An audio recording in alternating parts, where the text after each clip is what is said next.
TJS party తరఫున కొండకింద సురేందర్ రెడ్డి గారు పోటీ చేస్తున్నారు. వారికి మరి అనుకూలంగా మరి టీజేఎస్ పార్టీ అధినేత కోదండరాం గారు వచ్చారు. వారిని మరి కొంచెం తెలుసుకుని చెప్పండి సార్, ఎలా ఉంది ప్రచారం? ఏమంటున్నామంటే రాజకీయాలు అనేవి ఒక వ్యాపారైనాక అందరికీ దక్కవలసిన వనరులను సొంతానికి వాడుకుంటున్నారు, లాభపడుతున్నారు, వసూలు చేస్తున్నారు. ఇది కాదు జరగవలసింది. రాజకీయం అంటే ఒక సేవా దృక్పథంతో వెనకటికి గ్రామ పెద్దలు, కుటుంబ పెద్దలు మొత్తంగా కూడా ఒక సేవా దృక్పథంతో తమ యొక్క స్వార్థాన్ని వదులుకొని గ్రామం కోసం, కుటుంబం కోసం ఎట్లా ఆరాటపడ్డారో ఇవాళ నాయకులు కూడా అట్లనే ఉండవలసిన అవసరం ఉంది. అట్లా రాజకీయాలు మారకపోతే మన ఊరు బాగుపడదు, మన సమస్యలు పరిష్కారం కావు. అందుకనే మేము కోరేది ఏంటంటే ఈ రాజకీయాలు మారటానికి తెలంగాణ జనసమితికి ఒక అవకాశం దక్కాలనేది మా మొదటి విజ్ఞప్తి.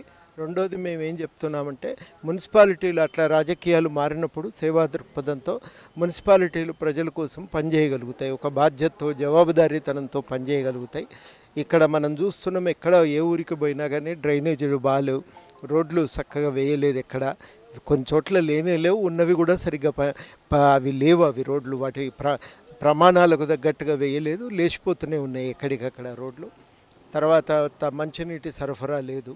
తర్వాత మున్సిపాలిటీల్లో ఉండవలసిన మార్కెట్ సముదాయాల నిర్వహణ కానీ, ఆసుపత్రులు, స్కూళ్ళ నిర్వహణ కానీ సక్రమంగా లేదు.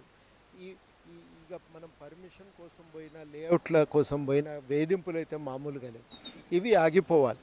మున్సిపాలిటీలు ఎప్పుడైతే సరిగ్గా బాధ్యతతో పనిచేస్తే అవి కూడా ఆగిపోతాయి.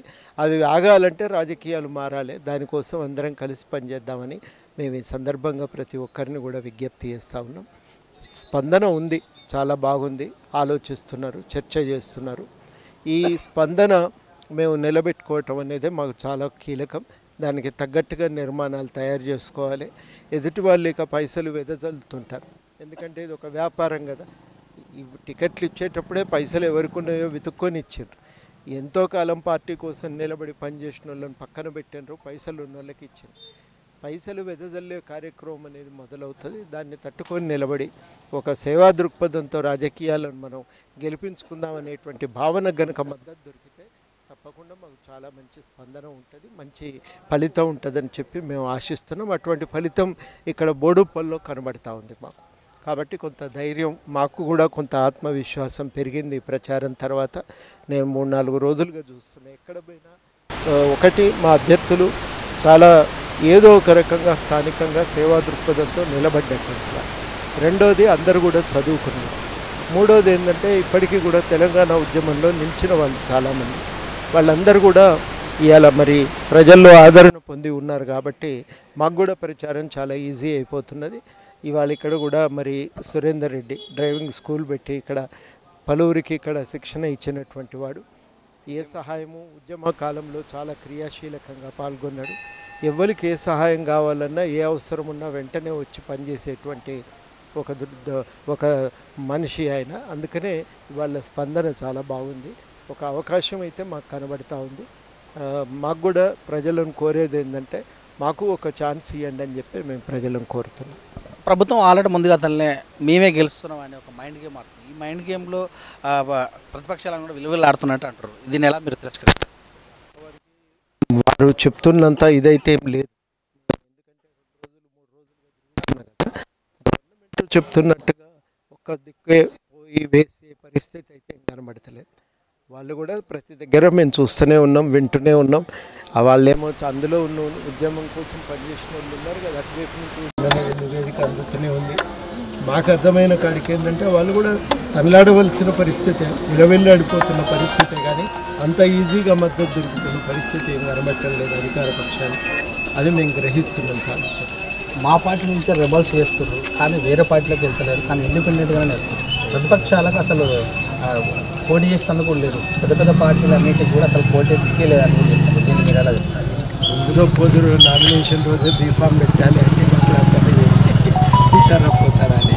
కాబట్టి అది విషయం కాదు. రెండోది ఏంటంటే మేము అట్లా ఎటు వీలైతే అటు పోవటం అనేది కూడా మేము కరెక్ట్ అని మేమైతే అట్లా ఇవన్నీ ఆశపడి ఎదురు చూసింది ఏమీ లేదు.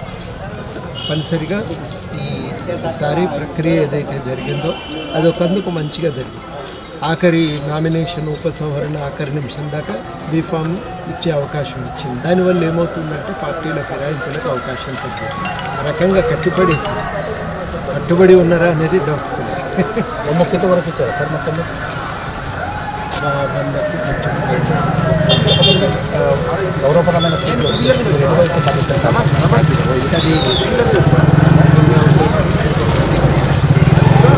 అందుకైతే మద్దతు ఎవరికి అనేది ఆలోచన 20 సీట్లతో ఉందామని ఆలోచనతో కూడా అప్పుడు ఏదైనా అనివార్యమైన పరిస్థితి కూడా మొదటి చూస్తే అన్ని పథకాలను మేమే పెడుతున్నారు. ప్రతిపక్షాలకు ఓటు అడిగే అవకాశమే లేదు. వాళ్ళకి ఏ సిద్ధాంత ప్రకారం ముందుకు వెళ్తారని కూడా చెప్తున్నారు ప్రభుత్వ పెద్దలు. దీన్ని ఎలా ఉన్నాయో లేదో కానీ ఒకటి మాత్రం అస్సలే ఏంటంటే దళిత జాగ్రత్తలతో పనిచేసే పరిస్థితి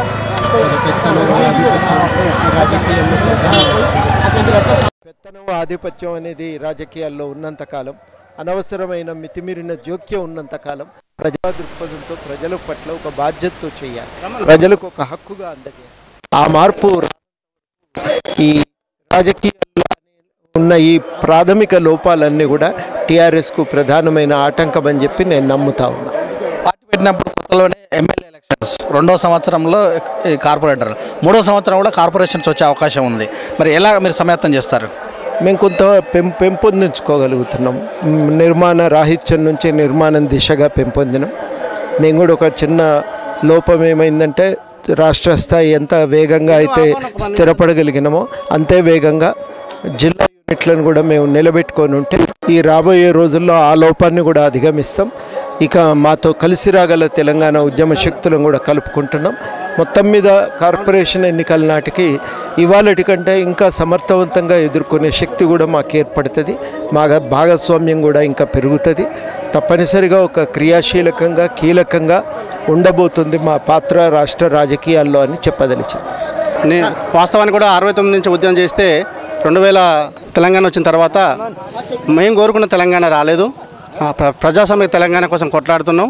ప్రజల యొక్క అవసరాల కోసం ఏ విధంగా ఉన్నాయో ఎక్కడ చూసినా కానీ మేము ఆశించిన తెలంగాణ లేదు. ఇప్పటివరకు కూడా ఎక్కడ ఫాగింగ్ లేదు. ఎక్కడ దోమలు అక్కడే ఉంటున్నాయి. డ్రైనేజ్ సమస్య ఉంది, వాటర్ సమస్య ఉంది. బోడుపుల ముఖ్యంగా ఈ వార్డులో 2 టీఆర్ఎస్ వ్యక్తులు కొట్టుకుంటున్నారు. వాళ్ళకు ఆపోజిట్గా మన తెలంగాణ జనసమితి పార్టీ తరపుగా నేను పోటీ చేశాను. ప్రజలందరూ నన్ను ఆదరిస్తున్నారు. 100కు 1000% నేను గెలుస్తాను. గెలిచి సమాజ సేవ కోసం ఉపయోగపడతాను. ఈ ముఖ్యంగా మనవి చేసుకుంటున్నాను. కోదండరాము గారు, మరి మా పార్టీ ఫలప్రదంగానే ఖచ్చితంగా కూడా ఈసారి జనంలో ఆదరణ పొందుతుంది. రాబోయే రోజుల్లో మరింత ముందుకెళ్తారని, మరి కట్టకింది సురేందర్ రెడ్డి గారు ఖచ్చితంగా ఇక్కడ గెలుస్తారని తెలియజేశారు. చూస్తున్న విధంగా కెమెరామెన్ సుశాంతం, మీ సురేష్ దండు.